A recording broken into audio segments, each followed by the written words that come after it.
Terrorist attack in Iran results in 95 fatalities and at least 211 injuries. Iraq prepares for the end of a U.S.-led coalition's mission in the country following U.S. drone strike the previous day. Brought to you by No Delay Relay. Breaking news from Iran. Tragic incident unfolded as 2 consecutive explosions occurred during a commemorative event for the late General Qasem Soleimani. The explosions, 20 minutes apart, resulted in 95 fatalities and at least 211 injuries in the city of Kerman on Wednesday, January the 3rd. The commemoration marked the 4th anniversary of General Soleimani's assassination by a U.S. drone strike in Baghdad. The bombings occurred during a densely populated gathering in Kerman, with the second blast causing significant casualties by dispersing shrapnel and debris into a panicked crowd already fleeing the initial explosion. The event was held at the cemetery where General Soleimani is buried, and Iranian state television reported a high level of attendance. Authorities assert that the 2 bombs, detonated remotely, were strategically placed along the road leading to the cemetery. Speculations arise regarding ISIS claiming responsibility for the attack, with a statement on Telegram indicating that 2 members, identified as Omar al-Muwahid and Saifullah al-Mujahid, activated explosive vests at the gathering in Kerman. Former Israeli Prime Minister Naftali Bennett contends that the United States bears a responsibility to engage in military action against Iran with the objective of facilitating a regime change on behalf of Israel. In his publishing for the Wall Street Journal, Bennett articulated the argument that America should undertake the task of fighting Israel's conflict with Iran to bring about the downfall of the Iranian regime.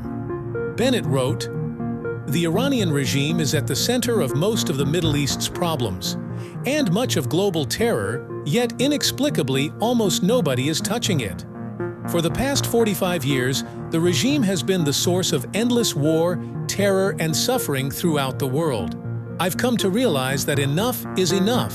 The evil empire of Iran must be brought down."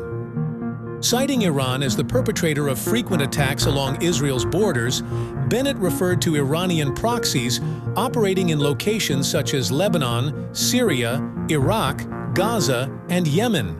He accused Iran's Quds unit of exporting terrorism worldwide, contending that Iran's proxies have waged war against moderate elements across the Middle East. Bennett expressed the view that Israel cannot confront these challenges alone. Instead, the U.S. needs to be leading the effort to achieve Israel's goals, including the dismantling of the Iranian government. Israel has deployed over 65,000 tons of bombs and missiles on the Gaza Strip since October the 7th, according to Gaza's government media office, as of January the 4th. The Israeli army's use of explosives is stated to have surpassed 65,000 tons, a quantity exceeding the weight and power of 3 nuclear bombs similar to those dropped on the Japanese city of Hiroshima by the United States in 1945.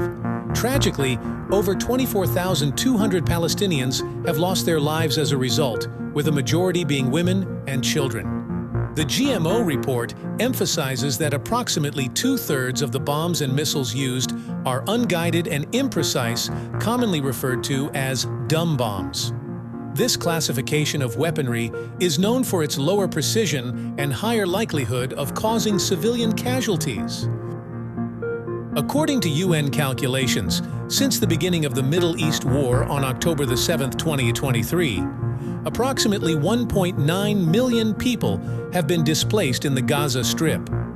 This accounts for 85% of the population, as reported on the X platform by the United Nations Relief and Works Agency for Palestine refugees in the Near East. The humanitarian organization has called for a ceasefire to ensure urgently needed assistance and to halt the ongoing displacements. In the quest for their families' safety, individuals are compelled to constantly move, resulting in repeated displacements. Among those seeking protection, nearly 1.4 million have been accommodated in 155 UNRWA facilities in Gaza, with many still seeking shelter. On December 29, 2023, South Africa initiated legal action against Israel at the International Court of Justice, alleging violations of the 1948 Genocide Convention and engagement in acts meeting the threshold of genocide under international law. The charges brought by South Africa include accusations of Israel's failure to prevent genocide and its neglect in prosecuting direct and public incitement to genocide.